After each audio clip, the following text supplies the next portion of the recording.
hey, Michelle, breaking news, blow out everything we told you and just go with it. I was like, excuse me?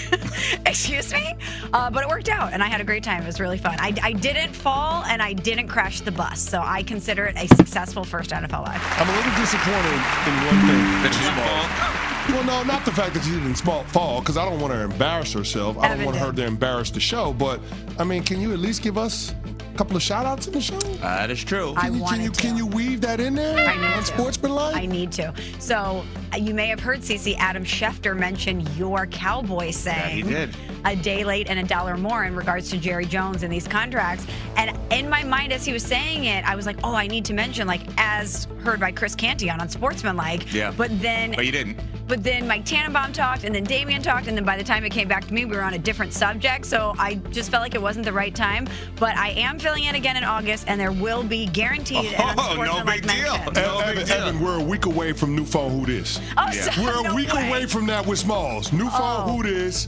Really? I have a question, though. First takes Evan Cohen and First Take and Get Up, and everything else is Chris Canty. I just had to do my part because you two have been filling in on all of the big shows. So I'm just glad that I got I mention on Sportsmanlike every time. Every single time we mention on Sportsmanlike. I'm the best ever at that. I was on with Shefty yesterday on First Take, and he said, yeah, Chris, you and I were talking this morning. P.T. Barnum thing, that's when it came up. Now, to be fair, see, I watch all of your stuff and all of your stuff. What's up? Both of you had a little, there were some glitches. One, Schefter unknowingly stole your take, and you unknowingly stole my take. Well, it wasn't a take, it was a question. Yeah, and it was a question. And Smalls knowingly never mentioned any of us. Well, here's the thing. You did mention on Sportsmanlike. Anything that originates from us in terms of questions, ideas, from the original show unit of Unsportsmanlike, that's intellectual property that we all then can use. Okay, so we can use it. So we can claim it as our own. All right. Yeah. That's good after the fact. I would say that. Whatever I say you guys could use. I don't know. Yeah, exactly. Well, you didn't say anything about the show. You didn't even say anything about the show, Smalls. So that's the part that we have an issue with. And you guys, imagine 1 minute before you're doing your first television show ever, there's breaking news and everything gets wiped out. I kind of blacked out. So I'm sorry. I apologize. First television show ever. Like we're not on TV every single day. I understand what she's saying. It is a lot different because, to be fair, what we had planned right now is not what we're talking about. Right. Yeah. Right? Exactly. We have the freedom to just kind of veer off. When she's doing NFL Live, she doesn't have the freedom to be like, let me tell you, like the cafeteria had this great turkey sandwich. like 2 seconds before the show yesterday, we come on the air and CC talks about how he's mad that he's going to the French Riviera, and then it became a huge theme during the show. Mm-hmm. So I understand what you're saying. You did a great job. Now you just dropped something else that I was not aware of. So you got asked back. Yes. How many times? Once. August 21st, I believe, which is great. I'm very excited because, as you guys know, doing something once, you feel much better about it. You do it twice, you feel much better about it. So I'm very excited to get another opportunity and hopefully be that much better next time. Well, congratulations to one Michelle Smallman. You know how close we are to being a footnote in the Michelle Smallman resume? Do we want to be? Once upon a time, I did a morning show on ESPN Radio. I forget the name of the show, and there were these guys that were there. 100%. One of the dudes played football for a while in the NFL. And the other was Chris Canty. It's so funny that you two say that as it's you coming. guys have been crushing I just want you to be and Get prepared Up for this, and everything. Let me ask, let me ask you a question. Smalls, you cannot participate in this part of it. Oh, okay, CeCe, great. Did you see Good Will Hunting? Yes. You know how Ben Affleck kept saying to Matt Damon his dream was one day to knock on the door when he picked him up for work and him to not be there because he did something huge with himself? Yes. Are we hoping, are we the Ben Affleck? Are you trying to get Good Will Hunting? Listen, I'm always about progression, about advancing, but then about she'd be evolving. leaving us. And that's fine. I just want her to shout us out. I just want her to have an association with us. Good point. That's all I'm saying. Good point. Don't see me in the street and act like you don't know me. Oh, please. You know? Guys are stuck with me. I'm not going anywhere. I mean, there's another opportunity, Michelle, For what? for you to shout out the show. Oh, today. I promise I will do it today on Vibe Check. Don't do that. Don't say you promise. Why? You better. Because if there's no obvious spot to work it in, you can't just work it in that way. No, she promised. I will. You know what? Oh, God. I know Don't what we're overpromise and underdeliver. I know Don't do what it. we're talking about today, and there is a spot. There's a spot, and I will make it happen.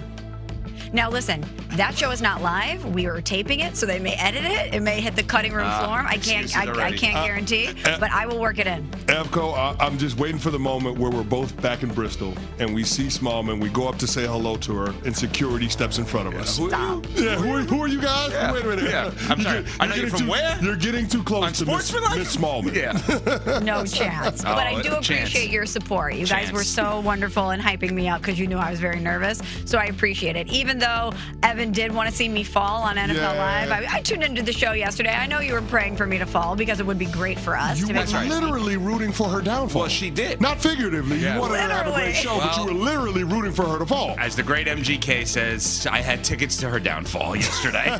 All right.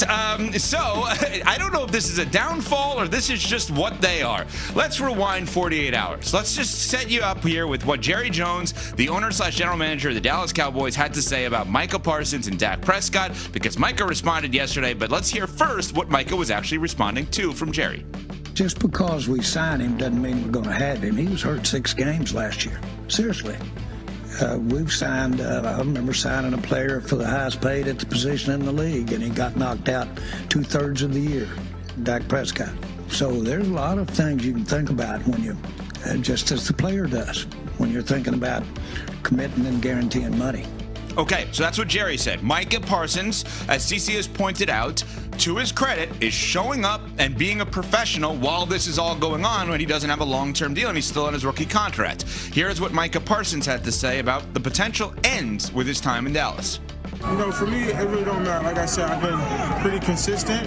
If they don't want me here, they don't want me here. I go about my business. I understand the nature of the business. As long as I'm here and under contract, I'm going to do what I have to do to perform at the highest level. But if this is the end, this is the end. You know, there's the same way that Jerry Jones and Stephen Jones and the other Jerry Jones take care of their family. It's the same way I need to take care of my family. You know what I mean? I got my own 3 kids of my own, so we all need to take care of our own family at the end of the day. If this is the end, this is the end. Training camp has started. They're in Oxnard, California. They arrive the last couple of days, and they don't leave till the season's over now in terms of the group of the 53-man roster, the coaching staff, etc. They're in. CC, you've been in 11 of these versions of this. Why do you want your best player talking about if this is the end as it's starting? Not in March, but as it's starting. What are we doing here? Well, it feels like this is posturing by Micah as well as Jerry Jones, right? They're doing this dance. We know how negotiations go. By nature, it's adversarial, but ultimately the two sides are going to come together because there just isn't a viable alternative pathway to the Dallas Cowboys being able to find a solution to the issue of Parsons' current contract. So I can't see a world where the Dallas Cowboys move on from Micah Parsons. That's why I believe that this contract is going to get done before the start of the regular season. Now, it's anyone's guess when that is. I would assume, based on how negotiations have gone with other core players for the Cowboys, that it's going to happen in the 11th hour. But there's no world that exists in my mind where Micah Parsons is not a member of the Dallas Cowboys in 2025 and where he's not playing under a new contract. Yeah, this is going to get done for several reasons. Number one, you don't want him to not be on the field for you. He's been incredibly productive, and that's an understatement. He's top 2 in the NFL last season alone in pressure percentage, success rate on the pass rush, and in multi-sack games. He's a 4-time Pro Bowler. He is an anchor for your football team. You don't move on from production like that, and especially if you're Jerry Jones, you don't move on from a star like that. And this is chapter and verse of what happens with the Dallas Cowboys and Jerry Jones in these negotiations. Like, I don't know why they want to do all this posturing. I don't know why Jerry wants all this drama. Yes, he's in the headlines. Yes, we're talking about him. But just like Dak and just like CeeDee Lamb and just like Zach Martin, it's going to get done.